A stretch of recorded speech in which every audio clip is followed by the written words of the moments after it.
యొక్క పరిశుద్ధమైన నామములో ఓరేవు ప్రార్థన మందిరంలోకి వచ్చిన మీ అందరికీ వందనాలండి. Praise Lord. సమయంలో మనందరం మన సంపూర్ణ బైబిల్ పైకెత్తి బైబిల్ పలుకుపడతాం. వాక్యమును యాకోబుకు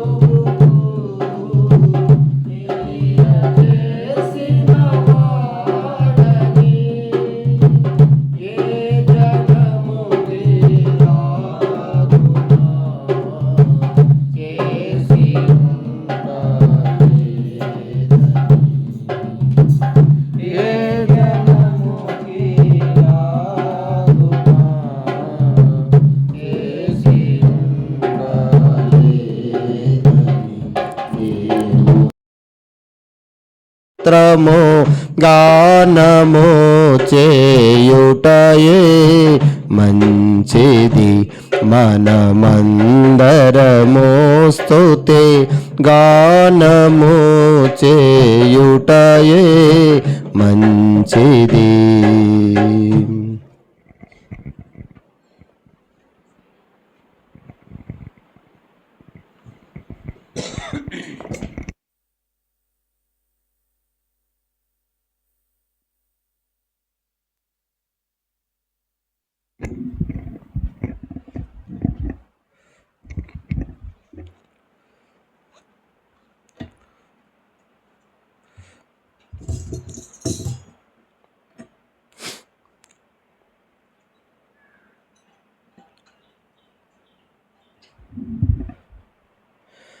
మత్తయి సువార్త 8వ అధ్యాయము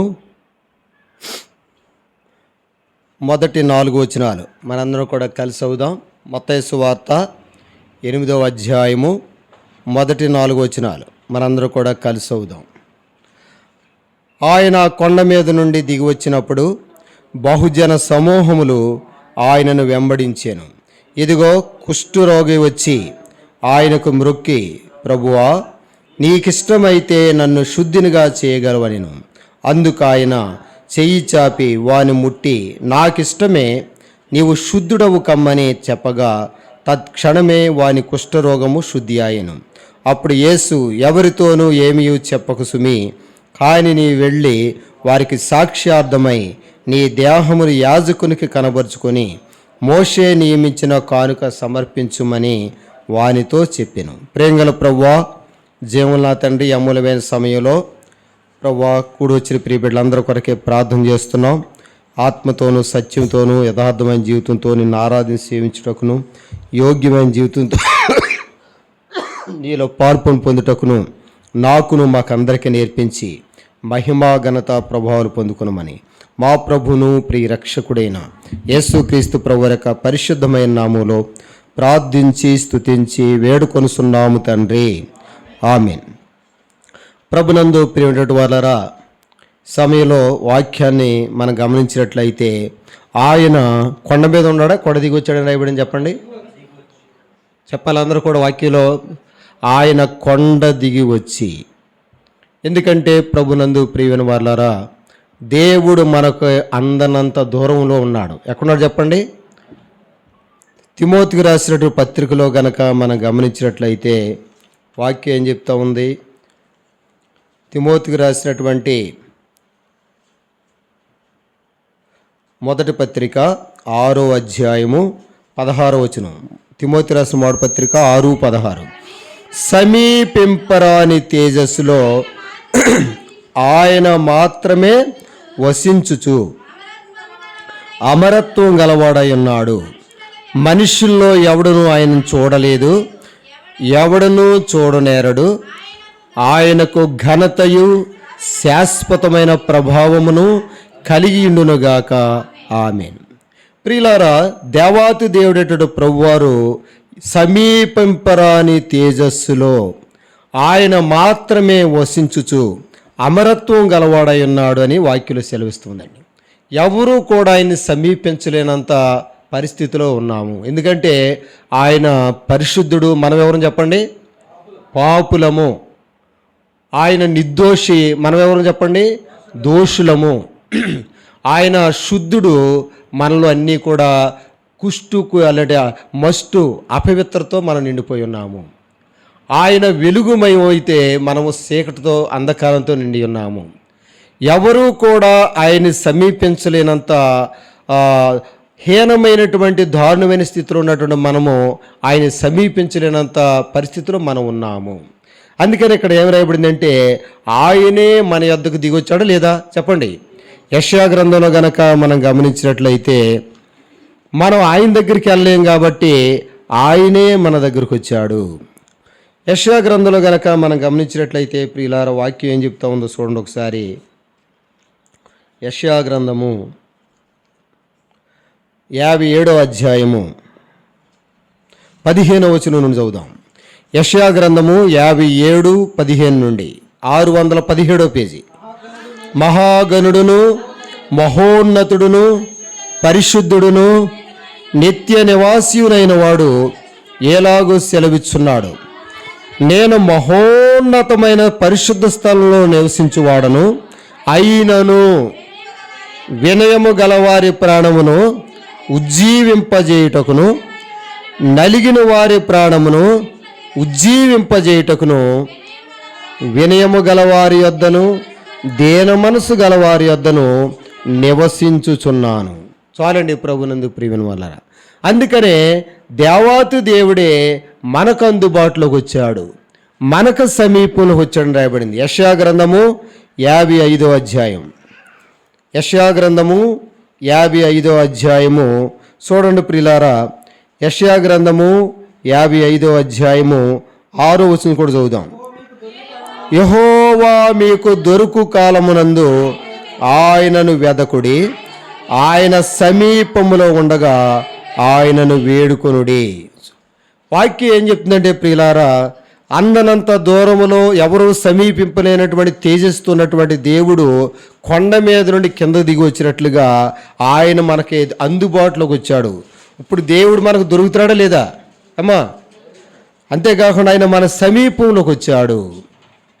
కాబట్టి మనలో ప్రతి ఒక్కరు కూడా చేయాల్సింది ఏంటంటే దేవుడు మనకి సమీపంలోకి వచ్చాడు, అందుబాటులోకి వచ్చాడు. ఆయన్ని ఇక్కడ మత్తయి సువార్త 8వ అధ్యాయంలో చూసుకున్న ప్రకారంగా ఒక ఆయన దేవుణ్ణి సద్వినియోగం చేసుకున్నాడు. అలాగనే ప్రభునందు ప్రియమైన వాళ్ళ దేవుడు నీకు నాకు మనందరికి కూడా అందుబాటులోకి వచ్చాడు. వాస్తవానికైతే ఆయన మహోన్నతమైన స్థానంలో నివసించేవాడు, సమీపింపరని తేజస్తో ఉన్నటువంటి వాడు, కొండ మీద ఎత్తైన ఉన్నతమైనటువంటి స్థలంలో నివసించేటటువంటి వాడు. ఆయన నిన్ను నన్ను మనందరూ కూడా వెదికి రక్షించడానికి మనకు అందుబాటులోకి వచ్చాడు. అలా అందుబాటులోకి వచ్చినటువంటి ప్రభువుని మనము సద్వినియోగం చేసుకోవాలి. అందుకని ఇక్కడ మార్కు సువార్త 5వ అధ్యాయంలో కూడా చూసినట్లయితే ప్రాముఖ్యం మాట చూడండి. మార్కు సువార్త 5వ అధ్యాయం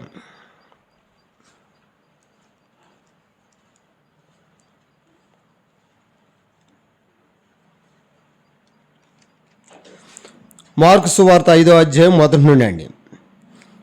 మార్కు సువార్త 5వ అధ్యాయం మొదటి నుండి. వార సముద్రకు అద్దరిని గెరాసిన దేశానికి వచ్చిరి. ఆయన దోణి దిగగానే అపవిత్రాత్మ పట్టిన వాడు ఒకడు సమాధుల్లో నుండి వచ్చి ఆయనకి ఎదురుపడెను. వాడు సమాధుల్లో వాసం చేసాడు వాడు అని రాయబడిందండి. ఇక్కడ దేవుడు ఎక్కడి వరకు అందుబాటులోకి వచ్చాడంటే అపవిత్రాత్మతోనూ దురాత్మలతోనూ నశించిపోయి భయంకరంగా తను పాడు చేసుకుంటూ ఎంతోమంది నష్టానికి నాశనానికి కారకులవుతున్నటువంటి వారికి కూడా అందుబాటులోకి వచ్చాడు. గెరాసేనుల దేశం వరకు కూడా దేవుడు వచ్చినట్లుగా మనం చూస్తున్నాం. ఇంకా ఇలాగ లేఖనాలు చూసినట్లయితే ప్రియులారా మార్కు సువార్త 6వ అధ్యాయము చూడండి ప్రియులారా. మార్కు సువార్త 6వ అధ్యాయము 34 కూడా చదువుదాం. 6:34. గనుక యేసు వచ్చి ఆ గొప్ప జనసమూహమును చూచి వారు కాపరి లేని గొర్రెల వలె ఉన్నందున వారి మీద కనికరపడి వారికి అనేక సంగతులను బోధింపసాగాను. యేసు ప్రభువారే మన దగ్గరకు వచ్చాడు. ఎందుకంటే మనకు ఒక కాపరి అనేవారు లేరు.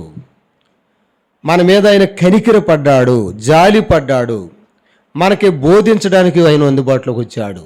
మనం ఎలా జీవిస్తే రక్షించబడతాం, ఎలా జీవిస్తే మేలు అనుభవిస్తాం, ఎలాగ నడుచుకుంటే క్షేమాభివృద్ధి పొందుతాం, ఎలాగ నడుచుకుంటే నిత్య జీవాన్ని పొందుతాం అనే విషయాల్ని బోధించడానికి యేసుప్రభువు వచ్చాడో మనం వెళ్ళామని చెప్పండి. ఆయనే మన దగ్గరకు వచ్చాడు, ఆయనే మన వద్దకు దిగి వచ్చాడు. ఎందుకనంటే మన కాపరి లేని గొర్రెల వలె ఉన్నాం కాబట్టి మన మీద కనికరపడ్డాడు. రోమీయులకు రాసిన పత్రికలో చూసినట్లయితే ప్రియులారా 5వ అధ్యాయము, రోమా పత్రిక 5వ అధ్యాయము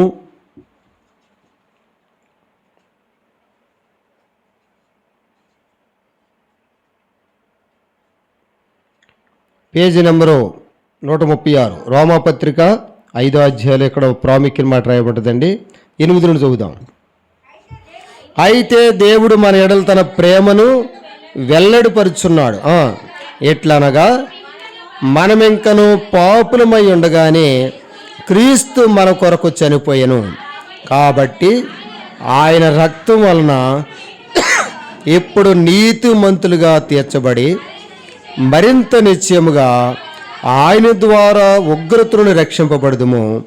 ఏలయనగా శత్రులమై ఉండగా ఆయన కుమారుని మరణం ద్వారా మనము దేవునితో సమాధానపరచబడిన ఎడల సమాధానపరచబడిన వారమై ఆయన జీవించుట చేత మరి నిశ్చయముగా రక్షింపబడదుము. ఈ వాక్యం ద్వారా మనం గమనించినట్లయితే ప్రభునందు ప్రియమైన వాళ్ళరా, దేవుడు బలహీనులము అలాగే భక్తిహీనులము.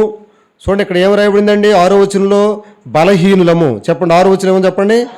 తర్వాత అందులోనే భక్తిహీనులము, తర్వాత 8వ వచనంలో పాపులము, 10వ వచనంలో శత్రువులము. అన్నీ తేడాలే. మనలో ఏమన్నా చెప్పండి, అన్నీ పొరపాట్లే, అన్నీ ప్రతికూలతలు ఇవ్వండి. ఏమండి, ఎవరన్నా బలహీనుల కొరకై ప్రాణం పెడతారా? భక్తిహీనులకి ఎవరన్నా సహాయం చేస్తారా? పాపులుగా ఉన్నవారికి ఎవరైనా మేలు చేస్తారా? శత్రువులకి ఎవరైనా సహకరిస్తారా? చెప్పండి. కానీ యేసుక్రీస్తు ప్రభువారు అన్ని విధాలుగా మనలో ప్రతి ఒక్కరూ బలహీనులము, ఆయన మన బలహీనతను వహించాడు అని యెషయా గ్రంథం 53వ అధ్యాయం ఉందా లేదా చెప్పండి. అలాగే మనలో ఉన్నటువంటి భక్తిహీనతను తీసివేసి మనల్ని ఆశీర్వదించడానికి ఆయన వచ్చాడని రాయబడి ఉంది. అలాగనే ప్రియులారా, మనము పాపులను రక్షించడానికి ఎవరు వచ్చారు చెప్పండి?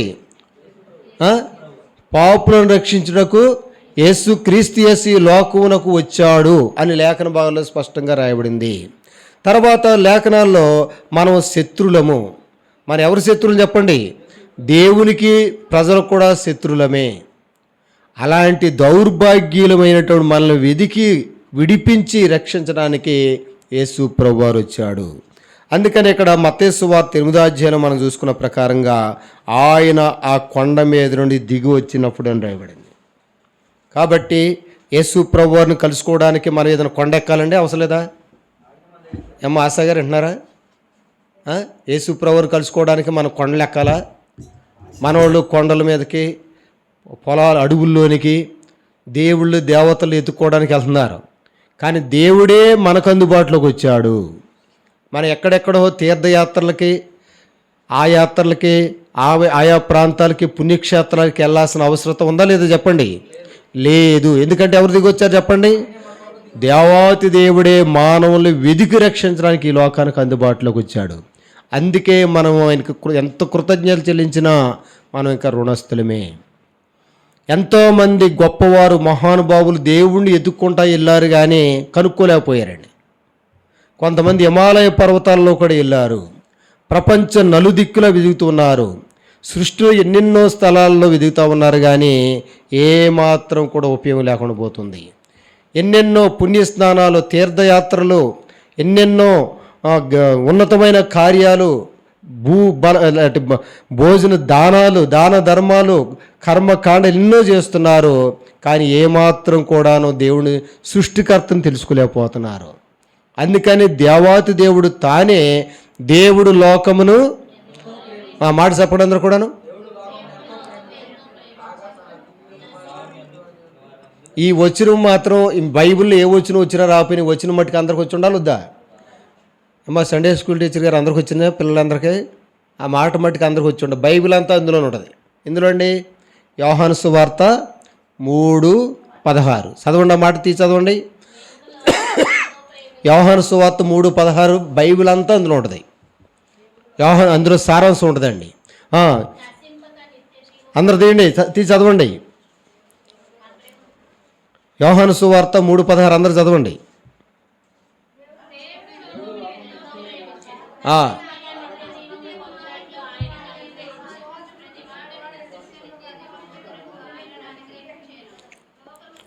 కాబట్టి ప్రభునందు ప్రియమైన వాళ్ళు, ఇందులోనే దేవుడి ప్రేమ మనకి ఎంతో తెలిసిపోతుందండి. దేవుడు మనల్ని ఎంతో ప్రేమించాడు కాబట్టి పరలోక రాజ్యంలో ఉన్నటువంటి తన ఏకైక అద్భుత కుమారుణ్ణి మన యొద్దకు భూమి మీదకి దింపాడండి. అర్థమైందండి మీకు? మనం ఆయన దగ్గరికి వెళ్ళలేకపోతున్నాం కాబట్టి ఆయనే మన యొద్దకు దిగి వచ్చాడు. ఇందులో ప్రేమ ఉన్నది. దేవుడే మన యొద్దకు దిగి రావడమే చాలా ఉన్నతమైన ఆశీర్వాదం. దేవుడు నాకు ఏం చేశాడు అంటూ ఉంటారు చాలామంది. ఆయన నీ కొరకు ఈ లోకంలో దిగి రావడమే నీకు ఎంతో గొప్ప కార్యం చేయడంలో అదో ప్రధాన భాగము. కాబట్టి ఆయన కొండ మీద నుండి దిగి వచ్చినప్పుడు బహుజన సమూహములు ఆయన్ని వెంబడించెను. మనం ఎవరిని వెంబడించాలి చెప్పండి? దేవుని వెంబడించాలి. మనము చూడండి, సమూయేలు గ్రంథంలో కనుక చూసినట్లయితే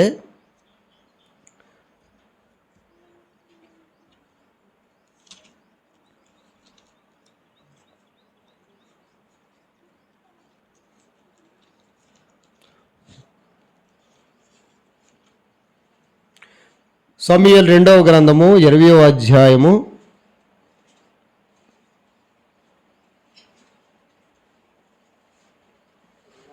20వ అధ్యాయము మొదటి 2 వచనాలు చదవండి. బెన్యామీయునిడగు బిక్రీ కుమారుడైన షెబయను పనికిమాలిన వాడు అచ్చట ఉండెను. వాడు దావీదునందు మనకు భాగము లేదు, యెషై కుమారుని యందు మనకు స్వాస్థ్యము ఎంత మాత్రమును లేదు. ఇశ్రాయేలు వారులారా, మీరందరూ మీ గుడారులకు పొండని బాకా ఊది ప్రకటన చేయగా ఇశ్రాయేలు వారందరూ దావీదును విడిచి బిక్రీ కుమారుడైన షెబను వెంబడించిరి. ఇక్కడ ఇశ్రాయేలు ప్రజలందరూ ఎవరిని వెంబడిస్తున్నారండి? ఎవరినండి? షెబ అని పనికిమాలినోడిని వెంబడిస్తున్నారంట. మొదటి రోజుల్లో పనికిమాలినోడు ఉందా లేదా? నేటి దినాల్లో చాలామంది సృష్టికర్త అయినటువంటి ప్రభువుని వెంబడించక పనికిమాలినోడిని వెంబడిస్తున్నారు. అందుకనే వాళ్ళందరూ కూడా వాళ్ళని సరిగ్గా కూర్చోబెడితే ఏమండవమ్మ, లైన్లో కూర్చోబెడితే ఏముండవు బతులాట్లు. కాబట్టి ప్రభునందు ప్రియమైనటువంటి వాళ్ళ ఇక్కడ లేఖనాల్లో మనం గమనించినట్లయితే ఒకప్పుడు మనం ఎవరిని వెంబడించాం చెప్పండి బాబు? నోరు తెరవండి ఎక్కరోళ్ళు. ఎవరిని వెంబడించాం? పనికిమాలిన జీవితం, అపవిత్రమైన జీవితం, వృధా ప్రయాసం అన్నంత. ఇప్పుడు మనం ఎవరిని వెంబడించాలంటే మత్తయి సువార్త 8వ అధ్యాయము 1వ వచనం. మత్తయి సువార్త 8:1. ఆయన కొండ మీద నుండి దిగి వచ్చినప్పుడు బహుజన సమూహములు ఆయనను వెంబడించిన. ఎవడైనను నన్ను వెంబడింపగోరిన ఎడల ఏమి విడిచిపెట్టాలని చెప్పాడు దేవుడు? చూడండి, ఎవరైనా ప్రభుని వెంబడించాలంటే కొన్ని వదిలిపెట్టేయాలండి. లేకపోతే మనము పూర్తిగా ప్రభుని వెంబడించినట్లు కాదు, అది స్టాండర్డ్ కాదు. లేఖనాల్లో గనక మనం గమనించినట్లయితే మత్తయి సువార్త 16వ అధ్యాయము 24వ వచనం చదువుదాం. మత్తయి సువార్త 16:24. అప్పుడు యేసు తన శిష్యులను చూచి, ఎవడైనను నన్ను వెంబడింపగోరిన యెడల తన్ను తాను ఉపేక్షించుకొని తన సిలువును ఎత్తుకొని నన్ను వెంబడింపవలెను. చాలండి. ఇప్పుడు వాక్యం మన స్పష్టంగా చెప్పేది ఏంటంటే, నువ్వు దేవుణ్ణి వెంబడించాలంటే నిన్ను నువ్వు ప్రేమించుకోవాలా, అసహించుకోవాలా? స్టీఫెను, దేవుణ్ణి వెంబడించాలంటే మనం ఏం చేసుకోవాలి? ఉపేక్షించుకోవడం ఏంటి చెప్పండి? ఉపేక్ష. అపేక్షించడం అంటే మనం కోరుకోవడం, ఉపేక్షించుకోవడం అంటే తృణీకరించుకోవడం. ఎందుకంటే మనం మంచోళ్ళమా చెడ్డోళ్ళమా తెలుసా మనకి? మన హృదయం మంచిదా చెడ్డదా? మనము మంచోళ్ళము నేను మంచివాడిని కాదు అని గుర్తించాలండి. మొట్టమొదటిగా నువ్వు మంచి వ్యక్తి కాదని మొట్టమొదటి నువ్వు గుర్తించాలి. మనిషి అదే గుర్తించలేకపోతున్నాడు. ఇర్మియా గ్రంథం 17వ అధ్యాయంలో ఎన్నో వచనం ఉందని చెప్పండి అన్నమాట. ఇర్మియా గ్రంథము 17వ అధ్యాయంలో హృదయం 9 7 17:9 చదవండి. హృదయము అన్నిటికంటే మోసకరమైనది, అది ఘోరమైన వ్యాధి గలది, దాని గ్రహింపగలవాడెవడు? హృదయం మంచిదా చెడ్డదా? మనందరిలో హృదయాలు ఉన్నాయా లేదా? హృదయం లేని వాళ్ళు ఎవరు ఉంటే చెప్పండి. మనందరిలో హృదయం ఉంది. హృదయం అన్నిటికంటే మోసకరమైంది. రోమీలకు రాసిన పత్రికలో మాట చూద్దాం. రోమీలకు రాసిన పత్రిక 7వ అధ్యాయం. మనం మంచి వ్యక్తులు కాదని గుర్తించాలని మొట్టమొదటిగా రోమా పత్రిక 7వ అధ్యాయము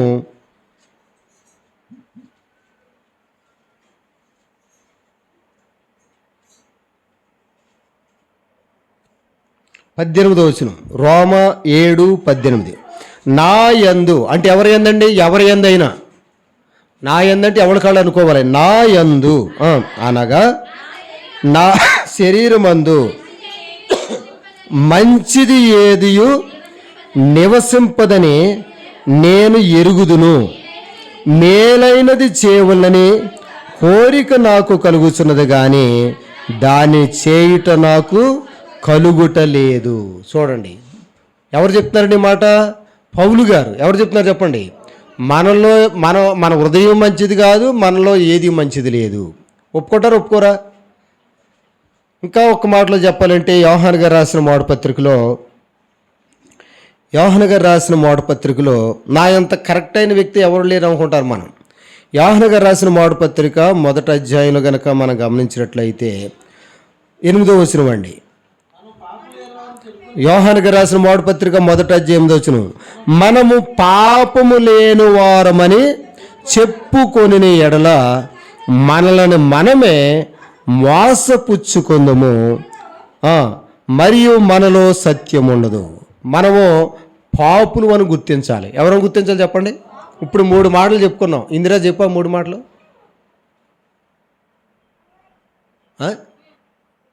మనం ఎలాంటి వాడు చెప్పండి? మన హృదయం మంచిదా చెడ్డదా? మనం చెప్పండి. అన్నిటికంటే ఎక్కువ మోసం చేసేది ఏంటండి? మన హృదయమే మనల్ని మోసం చేసి నరకాన్ని నడిపిద్ది. అందుకే హృదయం చెప్పినా నడవచ్చో నడవకూడదా? హృదయాన్ని ఎవరికి అప్పగించాలి? దేవుడికి అప్పగించేయాలి. ఎందుకంటే మంచిది కాదు కాబట్టి, ఆయన బాగు చేయగలడు. మనము డాక్టర్ గారిని నమ్మేసి మన శరీరాన్ని అప్పగించమా చెప్పండి? మనకి ఏదైనా రోగం వచ్చింది, గుండెలో సరిలేదు అన్నారు అనుకోండి, డాక్టర్ గారిని పూర్తిగా నమ్మేసి వాళ్ళు ఏ ఇంజక్షన్ చేసినా, వాళ్ళు లోన్ చేసి కోసేసినా వాళ్ళకి అప్పించేసుకుంటాం లేదా? మరి దేవుడిని ఎందుకు నమ్మట్లేదు అర్థం కావట్లే. రెండోది పౌలు గారు ఏం చెప్తున్నారు? రోమపత్రిక 7వ అధ్యాయం ఏం చెప్తున్నాడండి?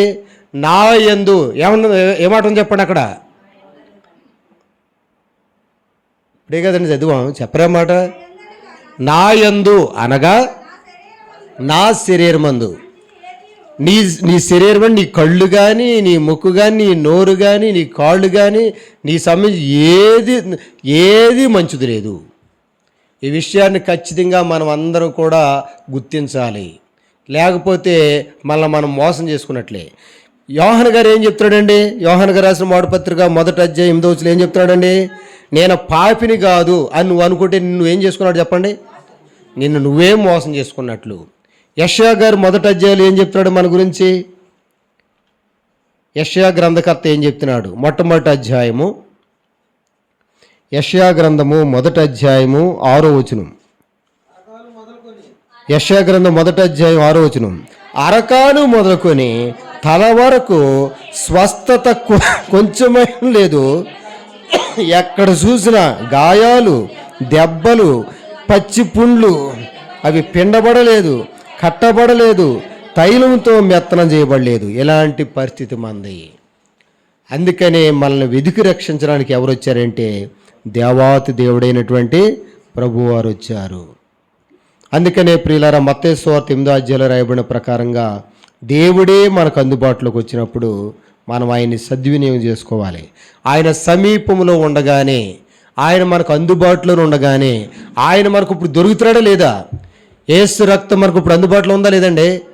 అందుబాటులో ఉంది. ప్రతి వారం కూడా మరి తిని తాగుతున్నారంటే అందుబాటులో ఉందో పట్టించుకోరు.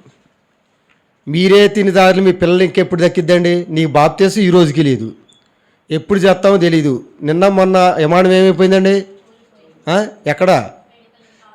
మెడికల్ కాలేజీలో భోజనాలు చేస్తున్నారంటండి. వాళ్ళు కాబోయే డాక్టర్లు కదా, వాళ్ళు ప్రపంచంలో ఎక్కడెక్కడో వైద్యం చేద్దరు. వాళ్ళు అడ్రస్ లేకుండా పోయారు.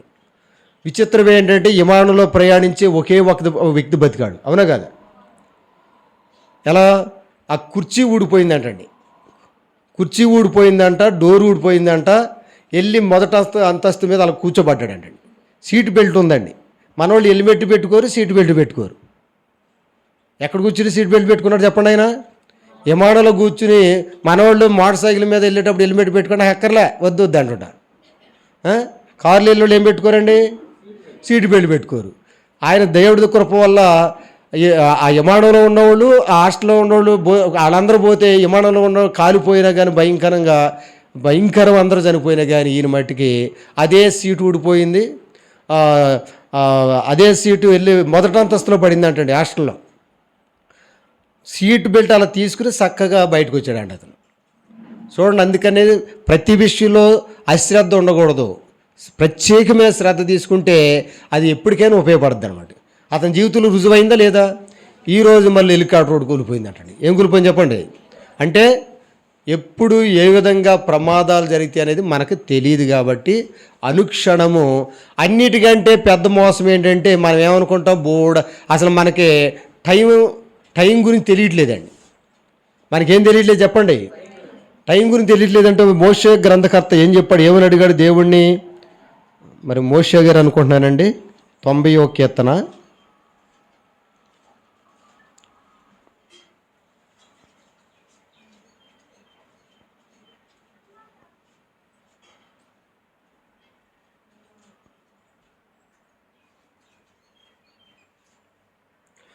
12వ వచనం. 90వ కీర్తన 12వ వచనం.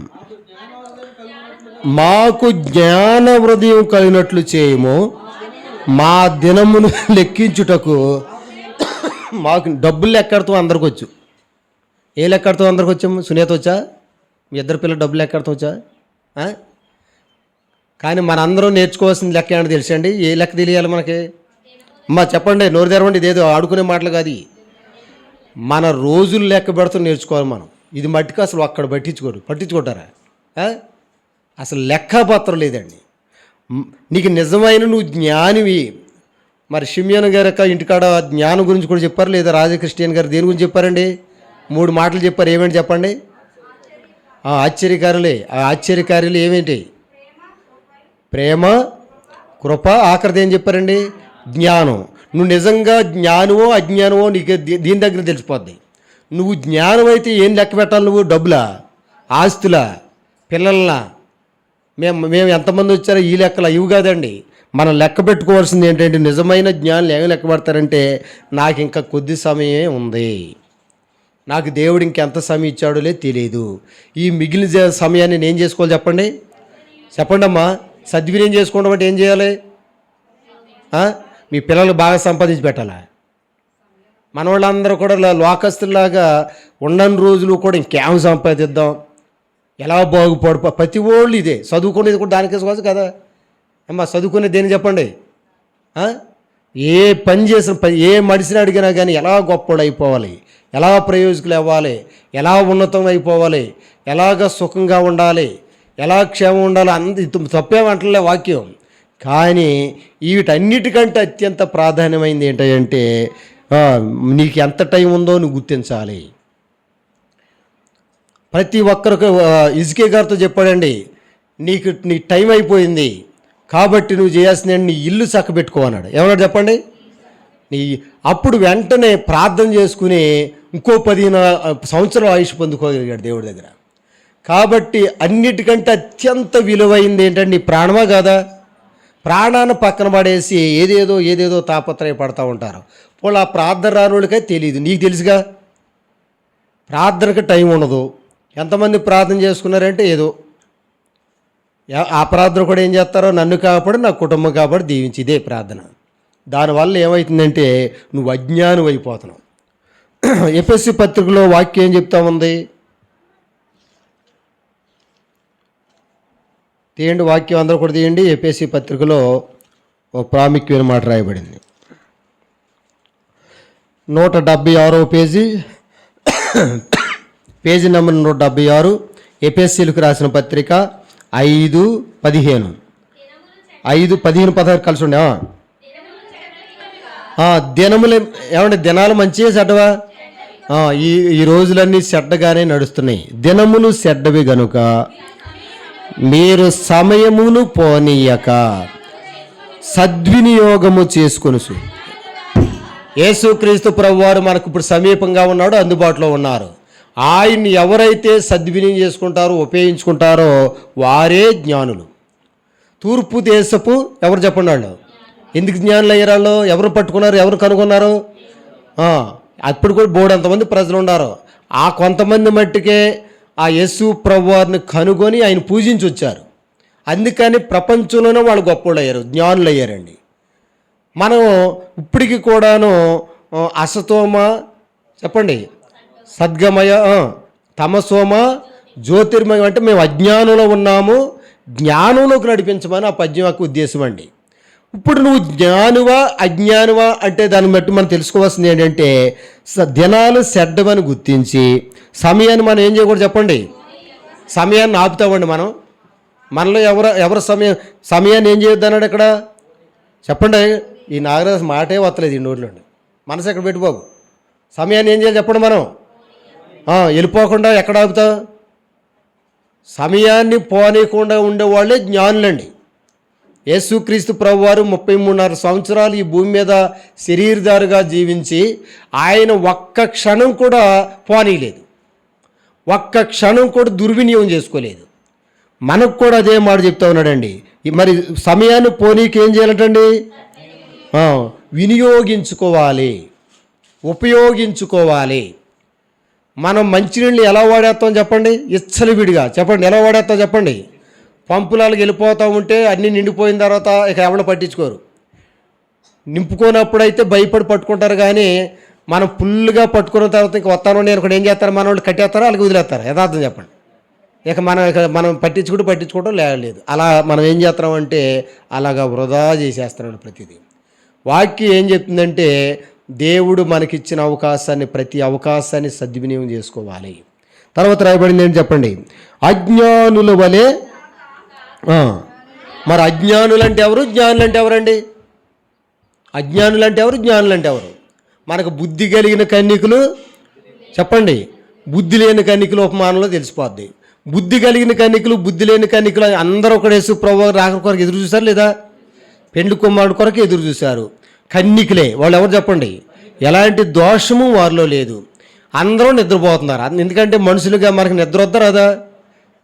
నిద్ర లేకుండా ఏమైనా గడుపుతున్నామని చెప్పండి, నిద్రపోతాను ఉన్నారు. కానీ వాళ్ళకి వెళ్ళిన తేడా ఏంటంటే సిద్ధులు ఏమి లేదండి, సిద్ధులు కూడా ఉన్నాయి, లైట్లు కూడా వెలుగుతున్నాయి. మాయి వెలుగుతున్నాయి అనుకుంటున్నారు. మేము వచ్చాం అనుకుంటున్నారు. అసలు ఆయన వచ్చేయడానికి ఆరిపోయినాయి, అందరూ ఆరిపోయి కొందరే చెప్పండి. ఎందుకని మిగిలిన వాళ్ళు వెలుగుతూ ఉన్నాయి అంటే వాళ్ళ సిద్ధులు ఏం సిద్ధపరచుకున్నా చెప్పండి, నూనెతో రెడీగా సిద్ధంగా ఉన్న వాళ్ళు జ్ఞానులు. మిగిలిన వాళ్ళందరూ దేవుడు ఏ లెక్కలో పెట్టాడు చెప్పండి వాళ్ళని. మరి వీళ్ళతోనే సమానంగానే ఎదురు చూస్తున్నారు. కన్నికలే, ఏ దోషం లేదు, అన్నీ సిద్ధంగా ఉన్నాయి అంటే నూనె లేదు. ఆ నూనె అనేది మనకు దేని తెలియజేస్తుందంటే ఒకసారి మన వాక్యంలో చూసినట్లయితే ప్రియులారా, తిమోతికి రాసిన పత్రికలో అపోస్తలుడైన పౌలు తిమోతి రాసిన మొదటి పత్రిక 6వ అధ్యాయం 17-18 వచనాలు. 17-18 వచనాలు.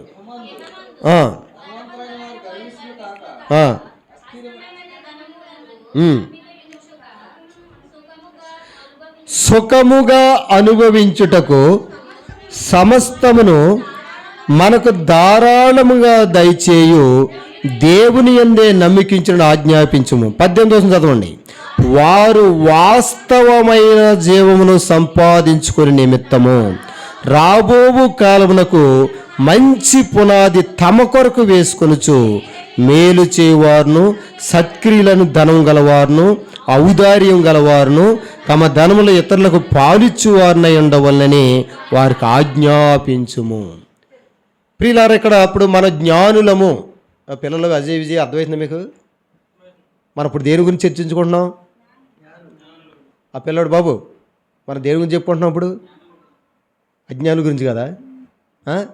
జ్ఞానులు అజ్ఞానులు. ఎవరు జ్ఞానులు ఎవరు అజ్ఞానులు గుర్తించండి. నోవహు గారి కాలంలో అందరూ కలిసి ఇల్లు కట్టుకుంటున్నారు లేదా? వ్యాపారాలు చేసుకుంటున్నారు, పంట పొలాలు పండించుకుంటున్నారు, పెళ్ళిళ్ళు చేసుకుంటున్నారు, అన్ని పనులు చేస్తున్నారు. జలప్రళయం వచ్చినప్పుడు ఏమైపోయారు వాళ్ళు? మరి మంచి పనులే చేశారు కదా. చెడ్డ పనులు చేశారు, మంచి పనులు చేశారండి. మరి జలప్రళయం వచ్చి కొట్టుకుపోయారు. మరి ఎవరు మిగిలారు? నోవహు గారు వారి కుటుంబం మిగిలారు. వారు కూడా పెళ్ళిళ్ళు చేసుకున్నారు. అందరూ పెళ్ళైనా లేదా? అందరూ కూడా వాళ్ళ కూడా ఇళ్ళు ఉన్నాయి. వాళ్ళు కూడాను మిగిలిన పనులు కూడా చేసుకోవాలి తినడానికి. వీటితో పాటు అదనంగా వాళ్ళు ఏం చేస్తున్నారంటే తమ కొరకు ఏమి నిర్మించుకున్నారు చెప్పండి అమ్మా? ఏం నిర్మించుకున్నారు? వాడ కూడా అందరిలాగానే తినటానికి, ఇవి తినడానికి, అనుభవించడానికి ఇవన్నీ కూడా మామూలు. వీటితో పాటు అదనంగా వారు చేసేది ఏంటంటే వాడ కూడా నిర్మించుకున్నారు. అసలైన టైం వచ్చినప్పుడు వాళ్ళు వాళ్ళలోకి వెళ్ళిపోయారు. వీళ్ళందరికీ కూడా ఇళ్ళు ఉన్నాయి. ఇళ్ళు ఏమైనా జలప్రలయం ఆపుతాయా చెప్పండి? ధనం ఏమైనా ఆపుతాయా? ప్రపంచంలో ఏ ఆపుతి? అందుకనే వాటితో పాటు వాళ్ళు అంతరించిపోయారు. అందుకని ఇక్కడ వాక్యం ఏం చెప్తుందంటే రాబోయే కాలము. నీకు టైం సమయాన్ని సద్వినియోగం చేసుకుంటామంటే రాబోయే కాలం అర్థం అవ్వాలి. ఏ కాలం చెప్పండి? సుమతి, కాలమతి, మందమతి. చదువులే ఎప్పుడైనా చదివారు మీరు? మా కాలంలో మేము చదువుకున్నాం. చెప్పండి అమ్మ, నువ్వు చదువావా అమ్మా? మీ ఏం పేర్లు?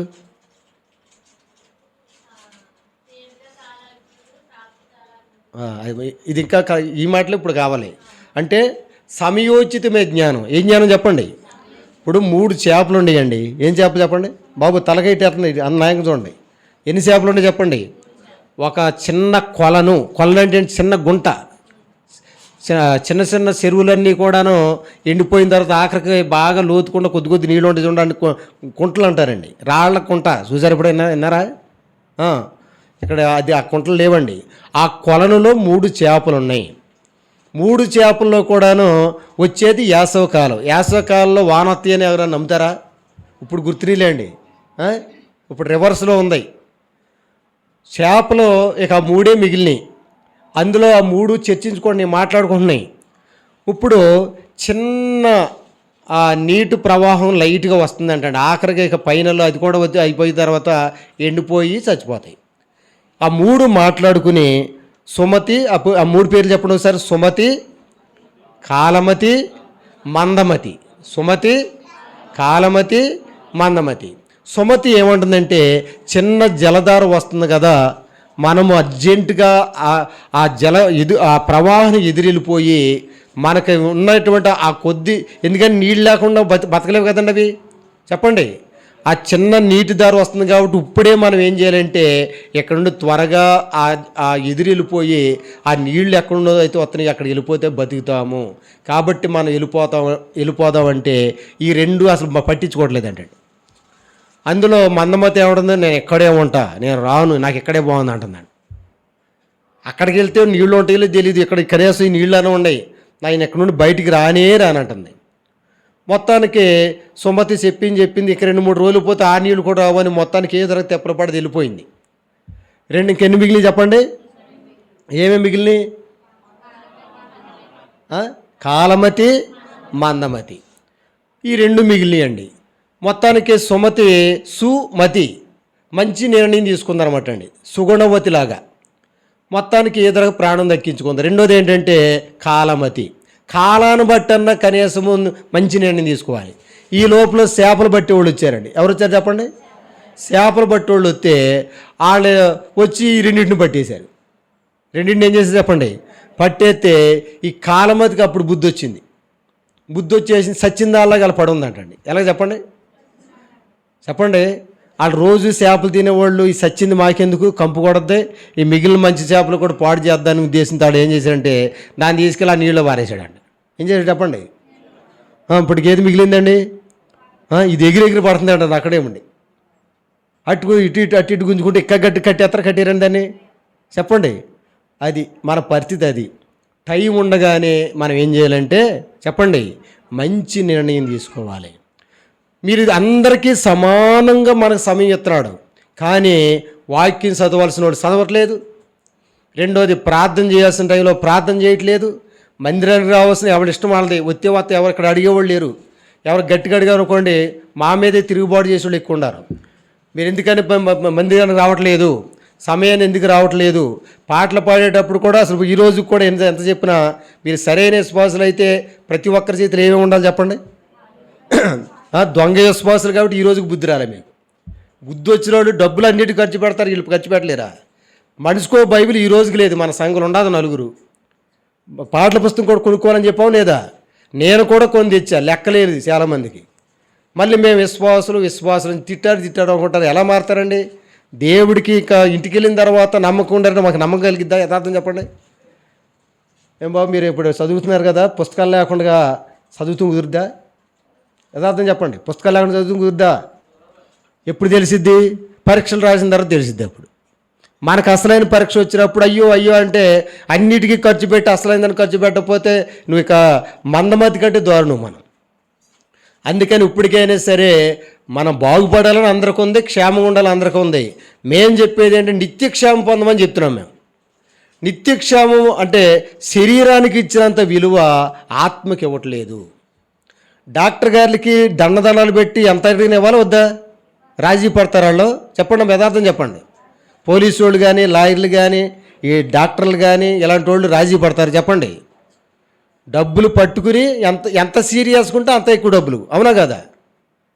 అలాంటి పరిస్థితి మన జీవితంలో లేకుండా మన పరమ వైద్యులని దేవుడు మనకు అందరికీ అవకాశం ఇస్తున్నాడు. కానీ ఉపయోగించుకున్న వాళ్ళు కొంతమంది ఉపయోగించుకుంటున్నారు, వాళ్ళు కూడా అరకొరకుంటున్నారు. అసలు మిగిలిన వాళ్ళు కాలమతి కంటే దారుణంగా మందమతి కంటే దారుణంగా అయిపోయారు. మందబుద్ధి కలిగిన వాళ్ళు ఎక్కువైపోయారండి. దానివల్ల ఏం జరుగుతుందంటే కాలం వెళ్ళబుచ్చుతున్నారు. మేము బాగానే ఉన్నాం కదా, సురక్షితంగా ఉన్నాం కదా అనుకుంటున్నారు. కానీ జలప్రళయం వచ్చినప్పుడు ఆ అసలు బట్టి మిగిలిన అక్కడ కూడా మిగిలిన ఆ లిస్టులో మనం ఉండకూడదనే కదండి ఈ మందిరం. మనం దేవుని సందుకు వచ్చి సత్యం నాకు తెలవలేదు ప్రభు అందుకని ఇలాగ అయిపోయినట్టు కుదరదు. కాబట్టి ఇక్కడ వాక్యం ఏం చెప్తుందంటే వాస్తవమైన జీవం నీకు తెలుసా తెలీదా? తెలుసుకోకపోతే ఇప్పుడేం తెలుసుకో. ఇప్పుడు మన కంటికి కనిపించేయని డూప్లికేటు. మన కంటికి కనిపించేయని చెప్పండి అశాశ్వతం. పేతురు గారు రాశాడండి, భూమి దాని మీద ఉన్న కృత్యాలను ఏమైపోతాయి చెప్పండి కాలిపోతాయి అంటే ఏమైపోతాయి చెప్పండి? గతించిపోతాయి, మిగలవు. మరి ఆ మిగలలాట్లని అందరితో పాటు పోటీ పడతావు ఎందుకు నువ్వు? వీటిని కూడా మనం కలిగి ఉంటాక దేవుడేమో తప్పడతలేదు. కానీ వాస్తవమైనవి, నిత్యము నిలిచేవి, సదాకాలం ఉండేవి. యోహాను గారు రాసిన పత్రికలో యోహాను సువార్తలో రాయబడిందండి, క్షయమైన ఆహారం కొరకు కష్టపడమన్నాడా, అక్షయమైన ఆహారం కొరకు కష్టపడమన్నాడా? తెలీదు. క్షయం అంటే తెలీదు, అక్షయం అంటే తెలీదు. అక్షంతలు గుర్తించుకుంటే తెలిసిద్దండి. ఎప్పుడు ఉండే వాటి కొరకు ప్రయాసపడండి. మిమ్మల్ని ఏం తప్పడతలేదండి, అందరితో పాటు కష్టపడుకోండి, తప్పులేదు. కానీ అత్యంత ప్రాధాన్యత దేనికి? ఎప్పుడు ఉండే వాటికి ఇవ్వండి. ఇప్పుడు మొక్కజొన్న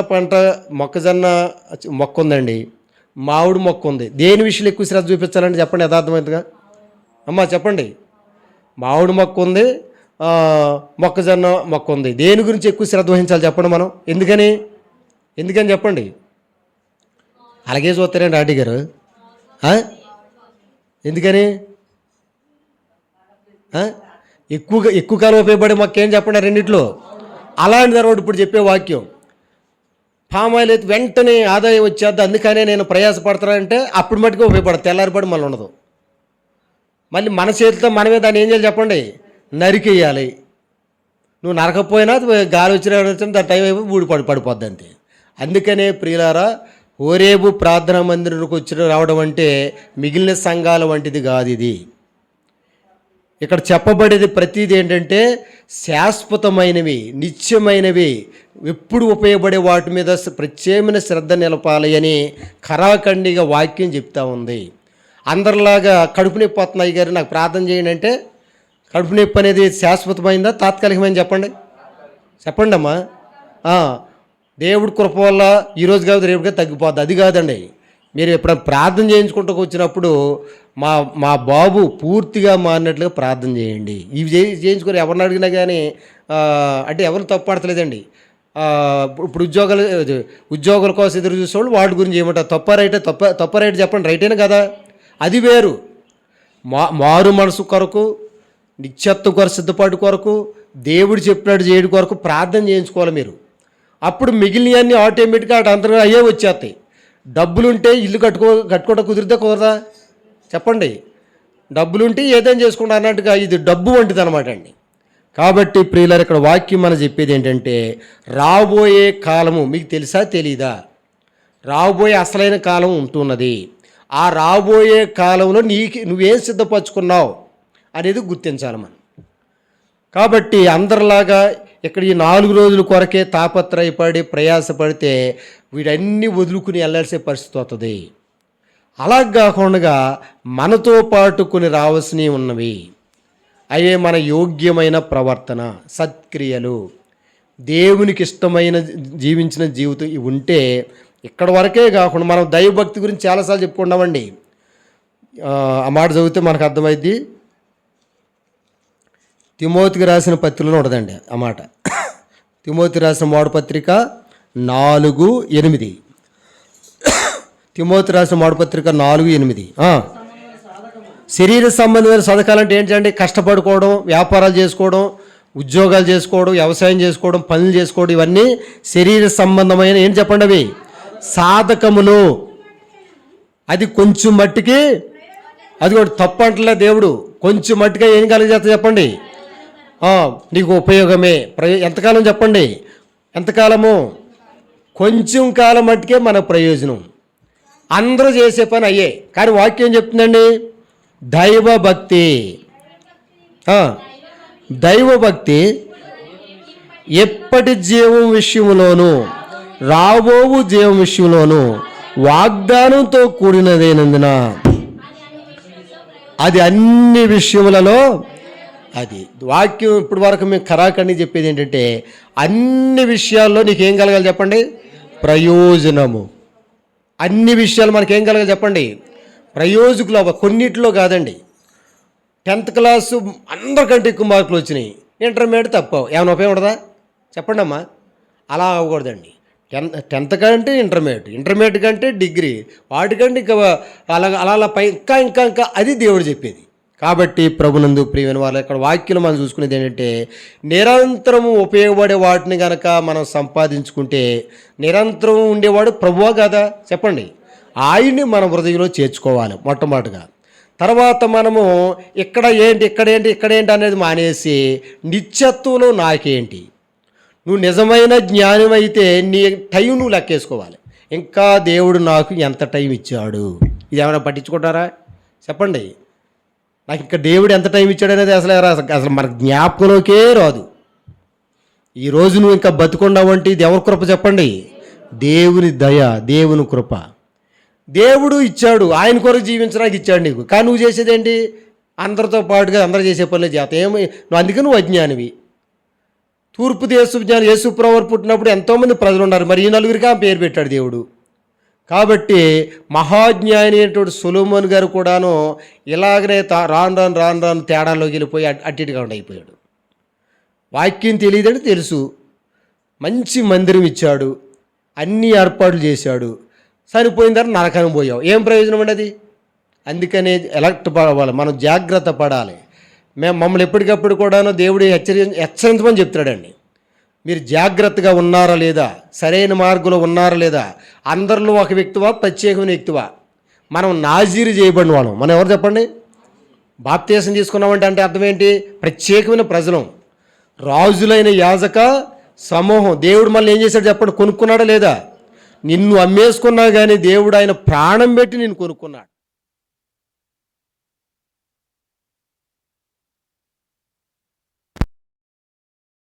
ఆయన దృష్టికి దేవుడి బిడ్డలు సరిపోయినా విలువైన వాళ్ళు. అంటే బ్రతుకుటికి అంత విలువైన వాళ్ళు గుర్తించండి. నా మట్టుకైతే బ్రతుకుట క్రీస్తే, చావు అయితే అందరికీ సావు అయితే భయం, అందరికీ సావు అంటే ప్రమాదం, అందరికీ సావు అంటే మహానష్టం. కానీ మనకు చావు లాభం అంట. ఇదేంటండి దేవుడి బిడ్డలకు లాభం ఏంటి? నువ్వు అన్ని లాభాలు తెలుసు కానీ అసలైన లాభం నువ్వు తెలియట్లేదు. అందుకనే సాతానుగాడు నీ మనోనేత్ర గుడ్డితనం కలగజేశాడు. అందుకనే నువ్వు దేవుడి పాటలు అంటే ఇష్టం ఉండదు, మందిరానికి కూడా ఏదో అవసరంగా కొద్ది వచ్చేళ్తమే తప్ప అంత విలువగా పరిగణలో తీసుకోవు. ఎవరైతే దేవుడి మందిరాన్ని ప్రేమిస్తారో వారు వదిలితారు లేదా? మీకు మరలా చెప్తాను, దేవుడి మందిరంలో నీ ప్రవర్తన ఎలా ఉంటుందో నీ ఇంటికాడ దేవుడు ఎలా ఉంటాడు ఎప్పుడైనా గుర్తుంచుకో. నువ్వు దేవుడి విషయంలో, దైవ కార్యాల విషయంలో, దేవుని మందిరం విషయంలో లెక్కలేని తనగా నిర్లక్ష్య వైఖరిగా పట్టించుకోని విధంగా నాకేంట్లే నాకెందుకులే అన్నట్టుకున్నాం అనుకోండి, సేమ్ దేవుడు కూడా ఈ విషయంలో అదే చేస్తాడు. మనకు అది ఒకటే గుర్తు. కాబట్టి ఇవన్నీ కొరకు మన మేలు కొరకు మనం పరిశీలన చేసుకుని నాకును నా కుటుంబానికి శాశ్వతమైన లబ్ధి కలగజేయాలంటే నేను ఏం చేయాలని గుర్తించాలి. 10 ఆజ్ఞలు ఒక ఆజ్ఞ గురించి మనం ఎప్పుడు చెప్పుకుంటామండి. నన్ను ప్రేమించి నా ఆజ్ఞలు గైకున్న వారి విషయం ఎన్ని తరాలు అన్నాడు దేవుడు? ఎన్ని తరాలు పట్టించుకుంటాడు చెప్పండి. నువ్వు 4 రోజులు జీవితం చక్కగా జీవిస్తే నీకు 1000 తరాల విషయం దేవుడు బాధ్యత వస్తాడంట. ఎంత మంచిదండి ఇది మానేసి నువ్వేదో పెద్ద ఉద్ధరించే వ్యక్తిలాగా నేనే ప్రయాసపడతాడు, దేవుడి పక్కన పెట్టి నువ్వు ప్రయాసపడితే ఏం చేయగలుగుతారు? అందుకని ప్రియులారా, మనలో ప్రతి ఒక్కరు కూడా వాస్తవమైన జీవితాన్ని గుర్తించండి. రాబోయే కాలానికి ఏం చేసుకో చెప్పడం, మనం మంచి పునాది చెప్పండి అమ్మా. ఏమైపోతే చెప్పండి, ఉత్తప్పుడు బాగానే ఉంటాయి, అసలైనప్పుడు తెలిసిద్ది. మంచి వరదలు వచ్చినప్పుడు, భయంకరమైన గాలి వీచినప్పుడు, ఎక్కువ రోజులు వర్షం కురిసినప్పుడు అప్పుడు స్టాండర్డ్ ఇల్లు మిగిలిద్ది, మిగిలిన పడిపోతాయి లేదా? 4 రోజులు బాగానే ఉంటాయి. అందుకనే ప్రియులారా, వాక్య ప్రకారంగా మనం తెలుసుకోవాల్సింది ఏంటంటే, దేవుడు మనకు ఇప్పుడు సమీపంగా ఉన్నాడు, అందుబాటులో ఉన్నాడు. మొట్టమొదటిగా నువ్వు జ్ఞానం అయితే చేయాల్సింది ఏంటంటే, ఎఫెసీ పత్రికలో మళ్ళా రండి. ఏం చేయాలంటండి? ఎఫెసీలకు రాసిన పత్రిక 5వ అధ్యాయము 15, 16, 17 వచనాలు.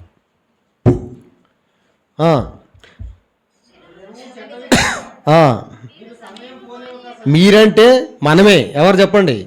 సమయాన్ని ఏం చేసుకోవద్దు, పోగొట్టుకోవద్దు. ఏం చేసుకోవాలి మరి? సద్వినియోగము చేసుకోవాలి. సద్వినియోగం చేసుకోలేదు అనుకోండి, మనమేమైపోతుంది చూడండి. ఒకసారి ఇక్కడ ఉంచండి. తీతుకు రాసిన పత్రికకు రండి.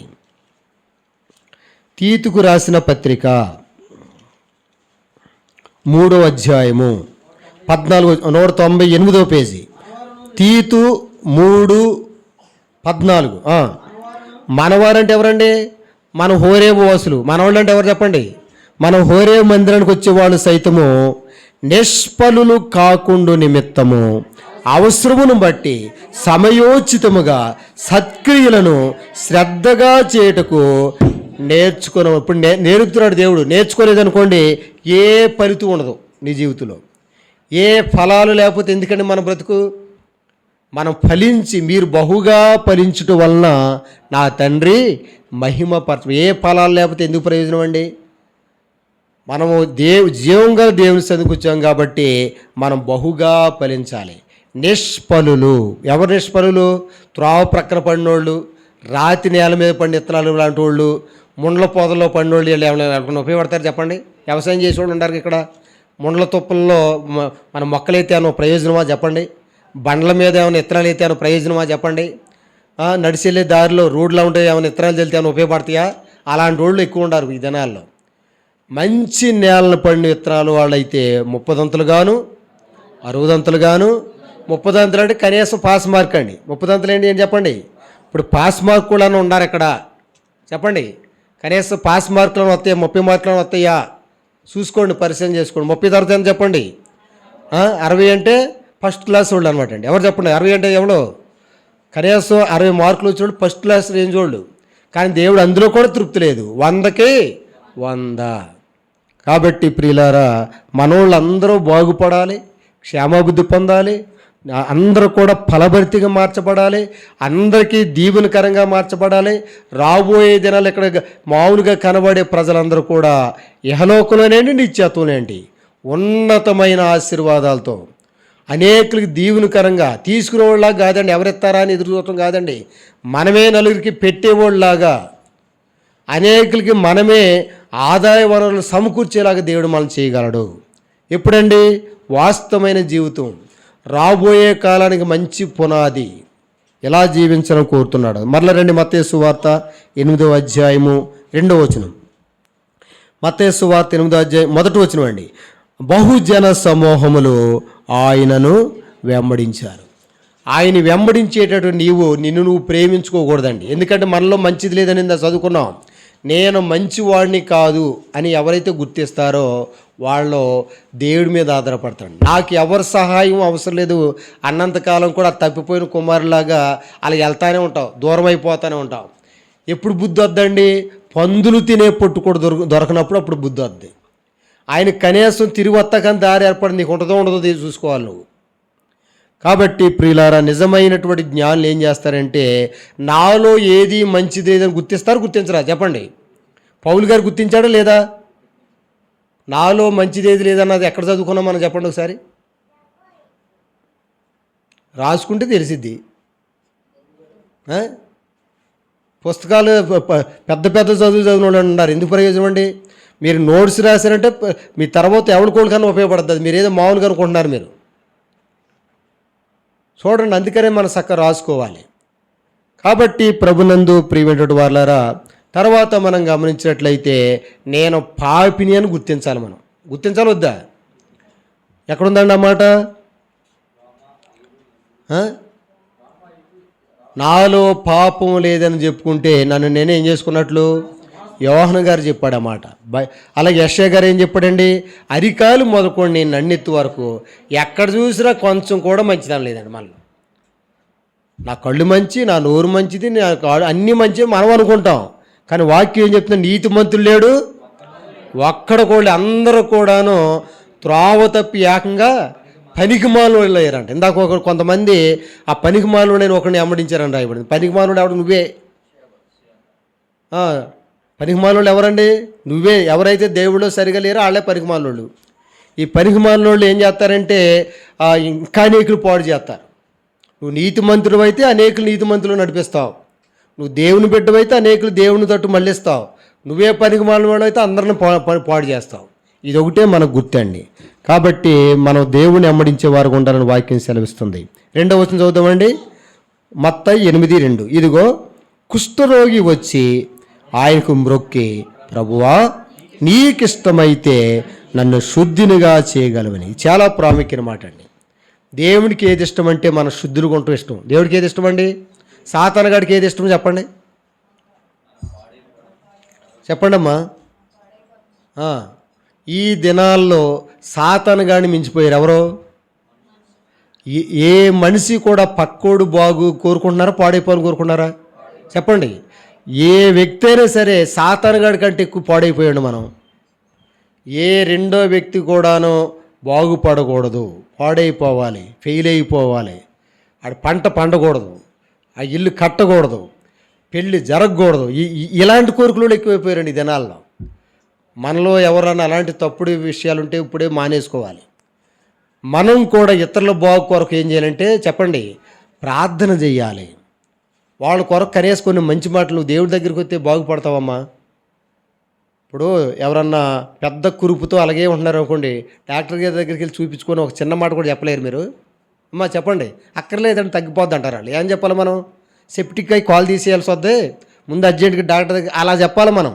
అది నీకే దిక్కు లేదు, ప్రార్థన చేయబోయే ప్రార్థన చేయనోళ్ళు, వాక్యం చదవనోళ్ళు, పరిశుద్ధంగా జీవించినోళ్ళు, మందిరంలో కూడా నమ్మకం ఉన్నోళ్ళు ఒక్క ఆత్మీయ విషయం కూడా వాళ్ళకి ఎక్కదండి. ఎప్పుడు ఎంత చెప్పినా ఎక్కదు. మీకు దాన్ని బట్టి మీరు ఏ స్థితిలో ఉన్నారో మిమ్మల్ని పరిశీలన చేసుకోండి. ఎవరైతే నిజాయితీగా ఒప్పుకొని ఎప్పుడైనా సరే అయ్యా ఈ విషయంలో నేను తప్పిపోయాను, తొలగిపోయాను, మీరు కోరుకున్నంత పరిధిలో నేను లేను, నా కాలగతుల గురించి నేను అసలు మనం ఏమనుకుంటామంటే చుట్టుపక్కల రోజుకి 300 మంది పోతా ఉన్నా నేను ఇప్పుడు అప్పుడే పోను, నాకు బోర్డంత టైం ఉంది అనుకోమా? కలలు కంటూ ఉంటాం, మంచి ఉద్యోగాల కోసం, మంచి వ్యాపారాల కోసం, మంచి మంచి గృహాల కోసం, మంచి మంచి పొలాల కోసం, మంచి మంచి బిడ్డల కోసం, మంచి మంచి ఏర్పాటు కొరకు కళ్ళగా ఉంటాం. కానీ ఎప్పుడు ఉంటుందో ఎప్పుడు పోతుందో తెలియదు. ఇది కూడా కలిగి ఉండి అది కలిగి ఉంటే మంచిదండి. అప్పుడు ఇదే మా మాస్టర్ గారు సుందరబాబు గారు మాకు మరలా చెప్తున్నానండి, ఇదే ఆఖరి క్షణం అన్నట్టు జీవించమని వాళ్ళు. ఇదే ఏంటి చెప్పండి, ఇదే ఆఖరి రోజు కాదు, ఆఖరి క్షణం అన్నట్టుగా జీవిస్తే అన్నిట్లో బాగుంటాం. పరీక్షలు అదంటే మే నెల ఎప్పుడైనా పరీక్షలు అయ్యి మార్చి వచ్చిన తర్వాత స్టార్ట్ చేద్దాం అనుకుంటారు కొంతమంది. ఎప్పుడు అమ్మా అప్పుడు స్టార్ట్ చేద్దాం అదే అంత అనుకుంటే ఏమైందండి వాళ్ళు చెప్పండి. అలా కాదు, ఎప్పటికప్పుడే మనము జాగ్రత్త పడాలి. కాబట్టి కలుపు మొక్కలు బాగా స్టార్టింగ్లోనే పీకెత్తే మనకు అంత ఖర్చు అవ్వదు. అవునా కదా? బాగా ఎదిగిపోయిన తర్వాత వీళ్ళు పీకదాకా అవి కూడా పాడవుతూ ఉంటాయి. అది అలాగా మనం ఆ యొక్క ఇబ్బందులు చేసుకోకూడదు. ఎప్పటికప్పుడే దేవుడు వద్దన్నదాన్ని తీసేసుకోవాలి. దేవుడు ఏం చేయమన్నాడో ఆ ఎరువులు వేసేసుకోవాలి. అలాగే ఎప్పటికప్పుడు, అందుకని ప్రతి వారం మనల్ని పరీక్షించుకోవడానికి ఆ బల్ల పెట్టాడు దేవుడు. దేవుడు చేసిన మేళ్ళు ఎప్పటికప్పుడు కృతజ్ఞతలు చెల్లించుకోవడానికి ఆరాధన ఇచ్చాడు. మనకి ఏదైనా తెలియట్లేదు అనుకోండి, ఎవరిని అడగాలి? దేవుడిని అడగాలి. ఖచ్చితంగా ఆయన చెప్పనోడైతే ఆయన చెప్పడు. నువ్వు దేవుడి దగ్గర సలహా తీసుకుంటే ఎక్కడ ఫెయిల్యూర్ అవ్వవు కదా. దేవుడిని అడగరు, దైవజనులు అసలు సంప్రదించరు. ఆదివారం మేము వచ్చి మైక్ పెట్టిన తర్వాత వస్తున్నారు, అప్పుడు దాకా ఎవరు ఉండవు ఎవరు పోయినా తెలియట్లేదండి. అంతేనా కదా? ఆదివారం తర్వాత మళ్ళీ ఎప్పుడు వెళ్తున్నాం? బతికుండామా బాగానే ఉన్నామా అని అనుకుంటున్నాం. అది మన విశ్వాసస్థానాన్ని. కాబట్టి మనము సొంత కుటుంబ సభ్యుల్లాగా ఉండట్లేదు. దీన్ని బట్టి మనం పరిశీలన చేసుకుని సాతాను గాడికి ఏమాత్రము అవకాశం ఇవ్వకుండా దేవుడి బిడ్డలాగానే జీవిస్తే మన బాగోగులు మన విషయంలో ప్రత్యేకమైన శ్రద్ధ నిలిపి ఆయన మనల్ని ఇహలోకంలోనూ నిత్యత్వంలో మనం ఎలా ఉంటుంది దేవుడికి ఇష్టం చెప్పండి. నాకు ఇష్టం అన్నాడు. ఏ విషయం? ఆశ గారు ఏమన్నాడు ఇక్కడ మత్తయి సువార్త 8వ అధ్యాయంలో? సునీత చెప్పింది, కొత్తగా వచ్చిన ఈ సునీత. మత్తయి సువార్త 8వ అధ్యాయంలో నాకు ఇష్టమే అంటున్నాడు. దేనికి ఇష్టం అన్నాడు యేసుప్రభువు? మన శుద్ధులుగా ఉంటే ఎవరికి ఇష్టం చెప్పండి? సాతాను గడికైతే ఎప్పుడు పోతాడు, ఎప్పుడు పతనమైపోతాడో, ఎప్పుడు రాలిపోతాడో, ఎప్పుడు వీళ్ళకి ఆహారం లేకుండా పోద్ది, అన్నీ ఎప్పుడు కోల్పోతాయి, ఇదేనంటాడు పని. మన నాశనమే ఆడు కోరుకుంటూ ఉంటాడు. కానీ యేసుప్రభువు అలా కాదండి. నా బిడ్డ ఎలా బాగుపడాలి, ఎలా క్షేమం పొందాలి, ఎలా డెవలప్ అవ్వాలి, ఎలాగ ఆరోగ్యవంతులుగా ఉండాలి, ఎలాగ దినదినాభివృద్ధి కలిగి ఉండాలి, ఎలాగ ఆశీర్వదించబడాలి, ఎలా మేలు పొందాలి, ఎలా లబ్ధి పొందాలి, ఎలాగన్నట్టు దేవుడు ఎలా ఆలోచిస్తుంటాడు. మనమే ఆయన వాక్యం చదవం, ఎలా తెలిసిద్ది? మనం ప్రార్థన చేయం, మందిరానికి రాము, దేవుడింటికి వస్తామంటే అది దేవుని ఇల్లు అంటే ఆశీర్వదించబడే స్థలం అండి. హాస్పిటల్కి ఎవరు వెళ్తారండి? రోగులు వెళ్తారు. అలాగే బడికి ఎవరు వెళ్తారు? చదువు వచ్చినోళ్ళ.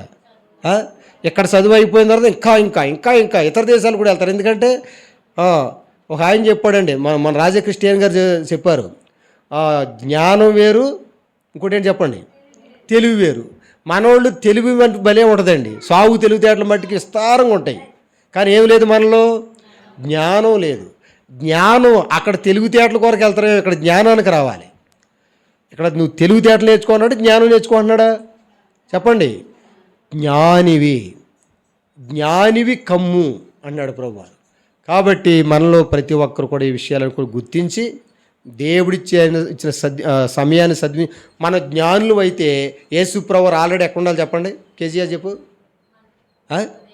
హృదయంలో ఉండాలి. నువ్వు జ్ఞానం అయితే నీ కుటుంబంలో ఎవరు ఉండాలండి? ఎవరు పనిచేస్తూ ఉండాలి? దేవుడు పనిచేస్తూ ఉండాలి. నువ్వు జ్ఞానం అయితే నీ సంబంధించిన ప్రతి దాంట్లో ఎవరు పనిచేస్తుండాలి చెప్పండి? నీకు ఇల్లున్నా, పొలం ఉన్నా, ఉద్యోగం ఉన్నా, వ్యాపారం, ప్రతి దాంట్లో కూడా దేవుడికే ప్రాధాన్యత ఇవ్వాలి. ఎలాగైనా ఉన్నవాడు జ్ఞానులని లేకండి. ఇక వాళ్ళ విషయంలో ఇక ప్రతిదీ దేవుడే చూసుకుంటాడు. వాళ్ళు వాస్తవమైన జీవితాన్ని సంపాదించుకున్నట్లు, రాబోయే కాలాన్ని గుర్తించినట్లు వారికి అసలు డోకా లేదండి. మనం ఏమనుకుంటాం? 10 లక్షలు ఇంట్లో ఉంటే డోకా లేదనుకుంటాం. అదే కదా మనం అనుకునేది. ఏమండి? ఏం చెప్పండి? ఇప్పుడు ఇంకా రేకుల షెడ్డే పెద్ద డాబా ఉంటే అని వాళ్ళు అనుకుంటా ఉంటారు. 1 ఎకరం ఉంది, 10 ఎకరాలు ఉంటుంది కొంతమంది. వీటి గురించి చూస్తున్నారు తప్ప అసలు ఆయన దేవుడు ఏం చెప్తున్నాడు అది పట్టించుకోవట్లేదు. దాని ద్వారా ఏం జరుగుతుందంటే అందరితో పాటు మనం అంతరించిపోతున్నాం. లోకము దాని ఆశ ఏమైపోతుంది చెప్పండి. లోకం ఉన్నంతకాలం ఆశలు పెరుగుతూనే ఉంటాయి. ఆశలు కాదు మనకు కలిగి ఉండాలి, దేవుని చిత్తాన్ని జరిగించాలి. అప్పుడు ఎంతకాలం ఉంటాం చెప్పండి? ఎంతకాలం అండి? నిరంతరము, ఎల్లకాలము, సదాకాలము. దేవుడు మనం ఎప్పుడు ఉండాలని కోరుకుంటున్నాడు.